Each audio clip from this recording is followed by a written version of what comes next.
세 번째 주제로 넘어가겠습니다.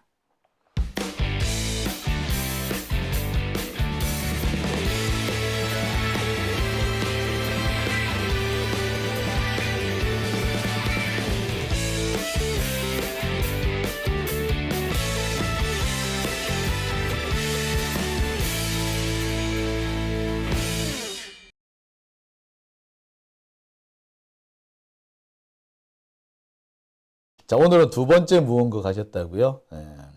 람보존님께서 한 통은 로마 시대 시민 타령 고마해라. 예. 사실 동료 시민이란 말은 로마 시대 때 나오는 얘기죠. 그 동료 시민이라는 말이 나오게 된 거는요. 그 고대 로마 같은 경우에 자유 시민들이 모두 합니까? 예. 예, 시민들이 전쟁에도 같이 나가는 거예요. 그래서 동료 시민이라고 말씀을 할 수 있는 게 같이 전쟁터에서 맞서 싸우는 거야. 내 옆에 전우란 말이야. 그러니까 동료 시민이란 말이 되죠. 원래 기본적으로 시민의 그 기본적인 자격이 뭐냐면 세금을 내고 두 번째 전쟁에 나간다. 이 두 가지 세금과 국방을 전제로 해서 시민의 자격을 주는 거였거든요. 그러니까 뭐 세금이야 그렇다 치더라도 같이 전쟁 나가가지고 같이 목숨 걸고 싸우게 되면 동료라는 말 하는 게 당연하잖아요. 근데 사실 글쎄 좀 그러네요. 네. 자, 윤석열 같은 경우는 군대 안 갔는데 좀 더군다나 그 군대 안 간 사유가 좀 석연찮지 않습니까? 부동시세 그러네요. 자, 작설차님, 왜 후원 계속 해주고 계시네요. 감사합니다. 광고 계속 보시는 걸로 해주신다고요? 감사합니다. 예. 자, 오밤중의 뉴스. 그러면, 서론은 여기까지 하고요. 세 번째 주제로 얼른 가보겠습니다. 세 번째 주제는요. 점점 저렴해지는 한동훈의 입입니다. 자, 요즘 한동훈의 말 본세를 보면은요, 야, 점점 저렴해진다라는 생각이 듭니다.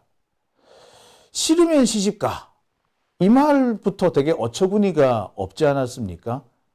그전에도 툭하면 범죄자라든지, 범죄자와 깐뿔을 먹는다든지, 사실 좀 장관의 혹은 검사의 혹은 여당 대표의 언행이라고 하기에는 너무 저렴한 내용들이 많았습니다. 말하는 태도도 보면은 되게 어처구니가 없어요.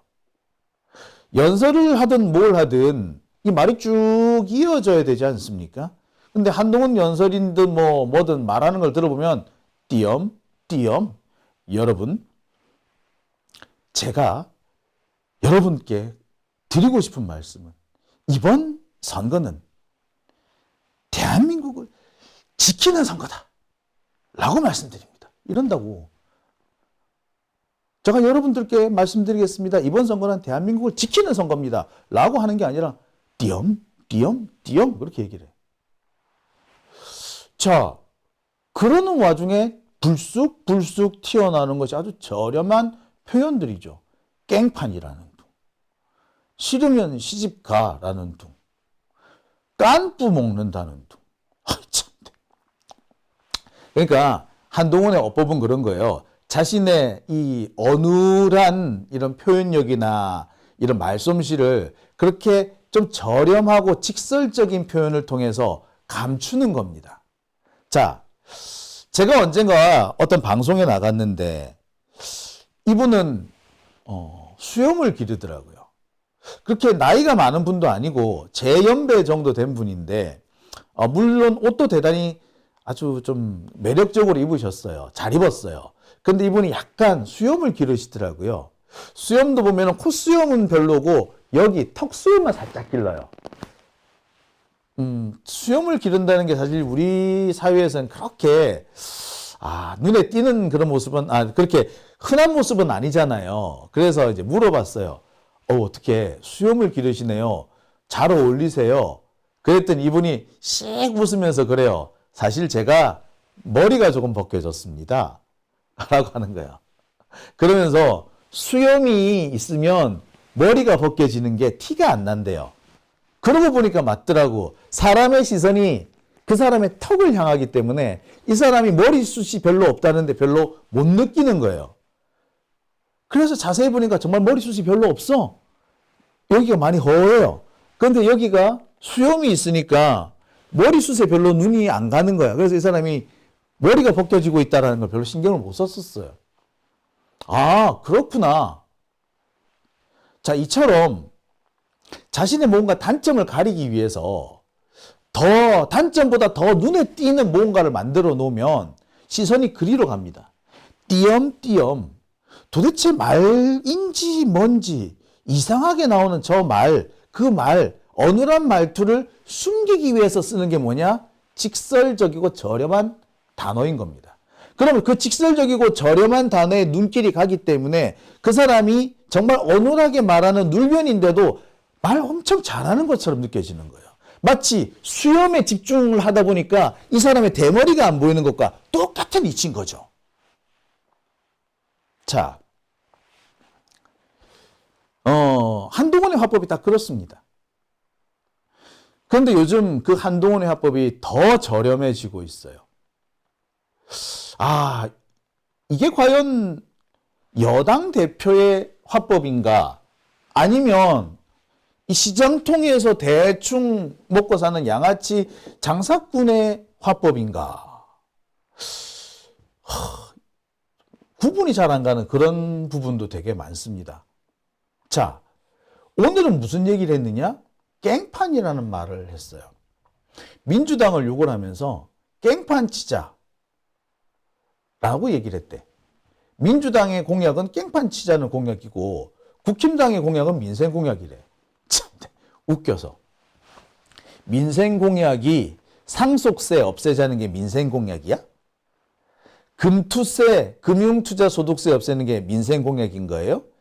그게 민생인가요? 참. 자, 그런데 보세요. 만약에 한동훈이가 깽판이라는 말을 안 했으면 야, 니들이 그게 민생 공약이니? 금투세 없애는 게 그게 민생 공약이야? 상속세 없애는 게 민생 공약이야? 종부세 없애는 게 민생 공약이야? 이렇게 공격을 받을 겁니다. 근데 한동훈이 깽판이라는 바람에 모든 관심이 어디 갔다? 깽판에 몰린 거야. 야, 어처구니가 없는 짓이죠. 자, 그리고 진짜 깽판 치는 게 누굽니까? 한동훈 아니야? 윤석열 아니야? 지금 우리나라 경제가 완전히 깽판 5분전 아닙니까? 지난해 2023년 우리나라 무역 수지는 100억 달러 적자였어요. 원래는 얼마? 예, 2022년에는 500억 달러 적자였고요.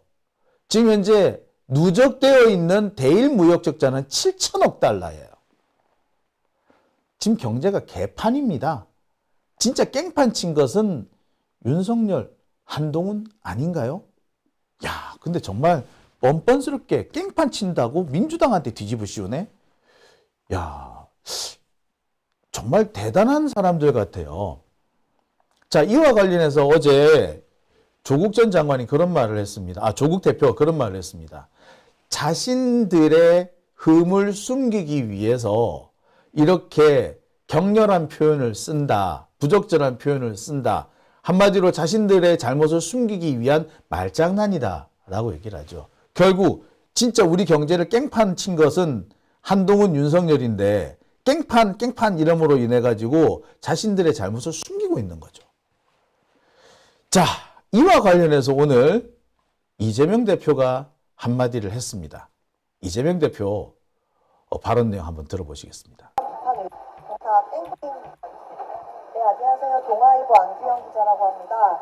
오늘 국민의힘 한동훈 위원장이 기자들과 만나서 민주당의 모든 정책은 결국 다 땡판 치자 이런 류 얘기밖에 없다고 했는데 이에 대한 입장과 정말로 선거가 17일밖에 안 남았는데 민주당 선거 전략이 이제 정권 비판 외에 다른 전략이 어떤 게 있을지 얘기도 여쭙습니다. 깽판을 쳤다 그래요? 갱판을 깽판을 치고 있다 그랬어요? 치자, 아, 자라 영어 없자. 단어를 깽판이라고 그러셨어요? 네, 깽판 치자 맞았습니다. 제가 동일한 눈으로 답을 드리도록 하겠습니다. 지난 2년간의 윤석열 정권, 국민의힘 정부 여당이 깽판을 쳤습니다. 지금도 깽판을 치고 있는 것은 민주당이 아니라 국민의힘입니다. 누가 깽판을 치는지는 국민들이 삶의 현장에서 체감해서 판단하실 겁니다. 그리고 리액션 금지. 네. 네. 이재명 대표의 발언 들어보셨습니다. 이재명 대표 깜짝 놀란 표정을 짓죠. 깽판이란 말을 썼다고? 깜짝 놀라잖아요. 진짜 깽판이라고 썼냐 했냐고 다시 묻죠. 예. 저도 처음엔 귀를 의심했습니다. 깽판이라 그랬다고? 만약에 이런 식의 표현을 이재명이 썼다, 혹은 유시민이 썼다, 혹은 조국이 썼다 라고 했다면 뭐라고 했을까요? 막말 어쩌고 하지 않았을까요? 참 우리나라 언론들 정말 편파적이죠. 여기서 한번 드러납니다. 어쨌거나 이 한동훈의 저렴한 화법이 다시 한번 우리 정치를 삼류로 바꿔놓는 희한한 짓을 하게 된 것 같습니다. 자, 그런데 보시다시피 요즘 이 한동훈의 이 발언이 정말 저렴해지고 정말 뭐라고 해야 될까? 정리가 전혀 안 된 것 같아요. 자기 딴에 마구 내뱉는 뭔가 하여튼 좀 다급해서 그런지 어쨌는지 하여튼 막 내뱉는 느낌이죠. 표현 자체 쓰는 말도 함부로 나오지만 어떻게 보면은 저 얘기를 왜 지금 하지? 라고 싶은 경우도 되게 많을 것 같습니다. 특히 한동훈이 계속해서 말실수 같은 것도 많이 하잖아요. 보니까 뭐라고 그럽니까? 예. 어제 제가 보여드렸던 영상에서는 한동훈이 계속 위축되지 마십시오. 우리는 그럴 이유가 없습니다. 라고 했다 그러잖아요. 왜 그렇게 했습니까? 예, 그만큼 위축됐다는 얘기잖아. 그걸 자기 입으로 확인을 하고 있는 거죠. 그만큼 지금 현재 뭔가 다급하다는 것을 스스로 인정하지 않는가라는 생각이 들어요. 자, 다급하다. 왜 다급하죠? 예. 아마도 지금 지지율이 안 나오기 때문이 아닌가라는 생각입니다. 지금 얼마 전까지만 해도요, 우리나라 여러 언론들, 조중동뿐만 아니라 그 밖에 다른 언론사들도 한강벨트는 국힘당이 우세하다라고 주장을 해왔어. 그래서 동작, 갑, 을, 그 다음에 서초, 강남, 송파, 강서까지, 그리고 강북에는 성동, 광진, 용산, 마포, 요거 하여튼 한강을 따라서는 다 국힘당이 유리하다는 식으로 떠들어댔어요. 근데 시간이 지나면 지날수록 국힘당이 불리하다는 것이 드러나기 시작합니다. 압도적으로 앞선다고 알려졌던 동작을에서조차 이미 유삼영 후보가 나경원을 많이 따라잡았어. 1%, 2% 아슬아슬하게 뒤쳐져 있는 것으로 드러납니다. 나머지 지역에서는 한강벨트 그 어디도 국힘당이 우세하다고 볼 수 있는 데가 없어요. 성동을, 성동갑, 사실 여기도 보면 민주당이 상당히 우세하다고 나옵니다. 더욱더 놀라운 것은 용산, 서울이 대부분 민주당으로 넘어갈 때 꿋꿋하게 국힘당을 지지해줬던, 강남벨트와 함께 똑같이 국힘당 쪽에 표를 줬던 용산마저도 이제는 민주당 쪽이 우세한 그런 결과가 나오기 시작합니다. 한마디로 한강벨트가 무너지고 있다는 거죠. 자, 국힘당이 지금 비상이 걸렸어요. 당연히 한동훈은 비상이 걸리겠지. 왜? 한동훈은요, 이번 선거 지잖아? 그러면 왜? 지금까지 한동훈이 지 멋대로 해왔고요. 한동훈이 그 국힘당의 그 이른바 중진이라는 애들 완전히 개무시하면서 정치를 해왔잖아요. 지 멋대로 해왔고 지 꼴리는 대로 해왔단 말이야. 그랬던 한동훈이 선거에서 졌어. 그럼 어찌 되겠습니까? 바로 야, 너 꺼져야. 마찬가지죠. 윤석열조차도 날아갈 공산이 커져버립니다.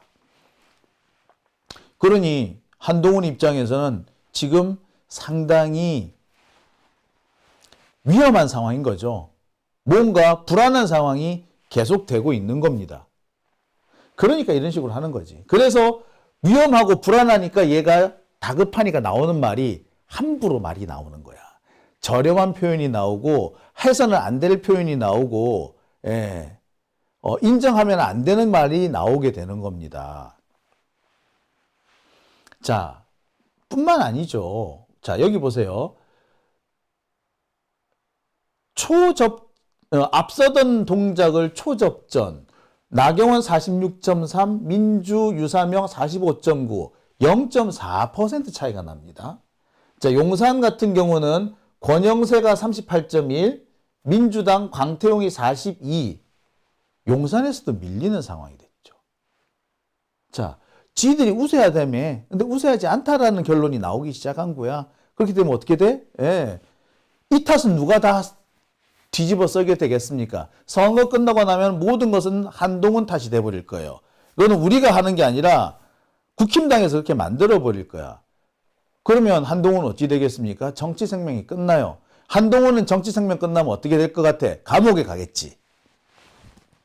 감옥에 가는 거 아마 제가 볼 때는요. 검찰에서 먼저 한동훈을 죽이려고 들지 몰라요.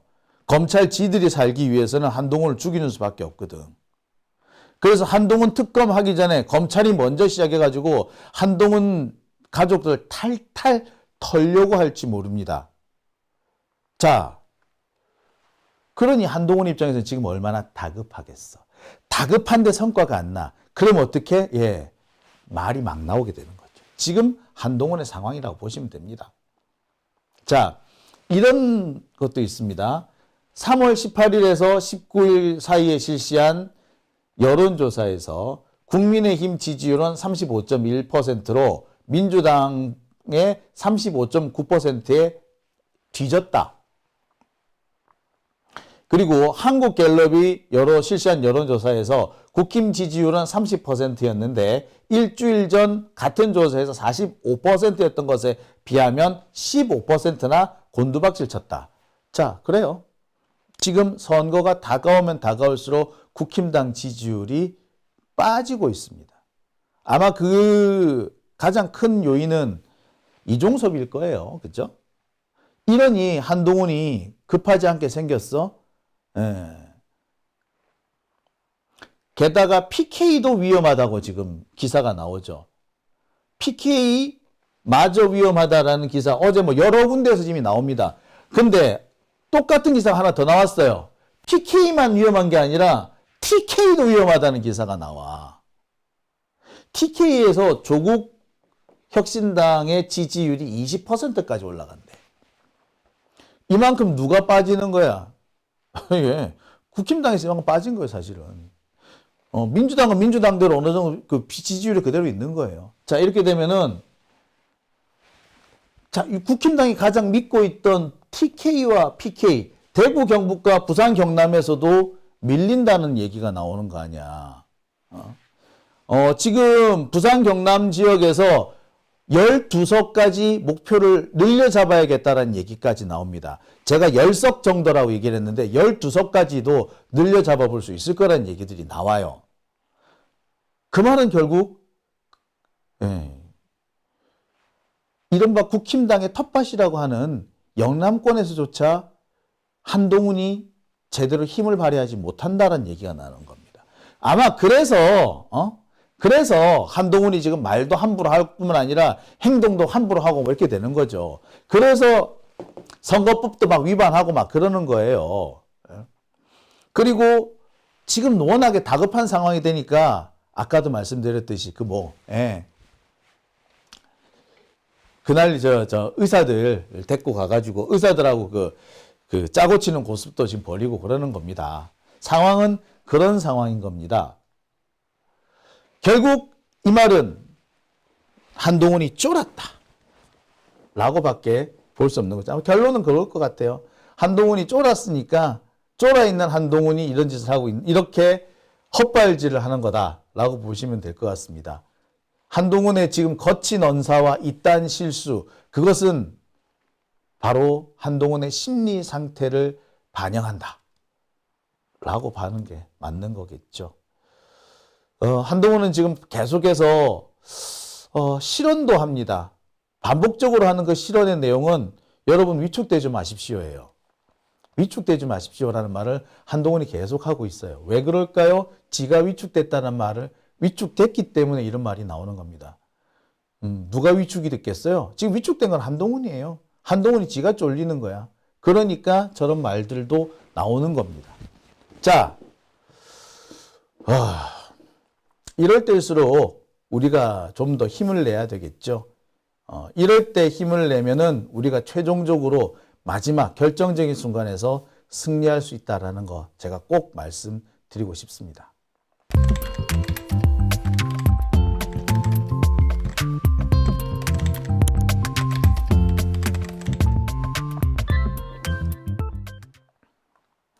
네, 찐엄마님께서는